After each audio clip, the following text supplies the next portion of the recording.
everyone, today we are going to be making a tornado in a jar or a glass. So here's kind of what it looks like. I'll show you the finished product. So you're just gonna spin it and then you can see it in the jar. So the materials that you are going to need for this are a jar or a clear glass. Filled about 3/4 of the way. You don't need it all the way full. A little over half should work. You also need liquid dish soap, so any kind of liquid dish soap will work.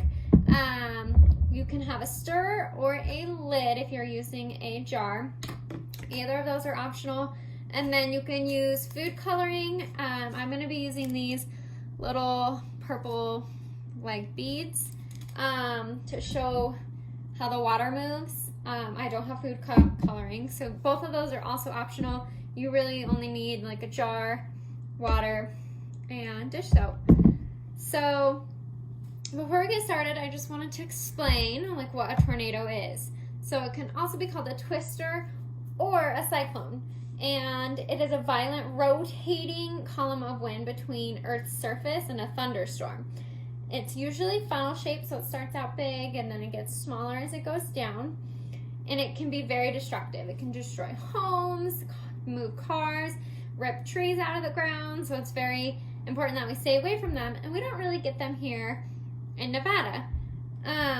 In this experiment, we're going to be using water to make a tornado. So we're gonna see how a vortex is formed. So first you're gonna get your water in your glass or your jar. You're gonna take your liquid dish soap. Parents, I would do this because you only need a couple drops, not very much. Then I'm going to put in my little beads. I'm only gonna do a couple.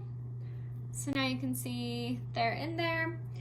For this one, I'm gonna use a lid. I like having the lid on it because it keeps it from spilling, and then you can save it for whenever you want to do this. I'm going to grab it by the top, and I'm going to just spin it. Just shake it, shake it, shake it, and you can see at the top it's really wide, and it goes thinner as it goes down.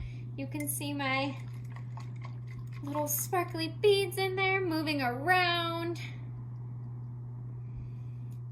So that's basically it.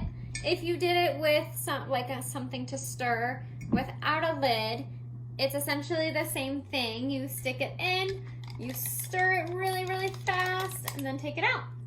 And you can see the same thing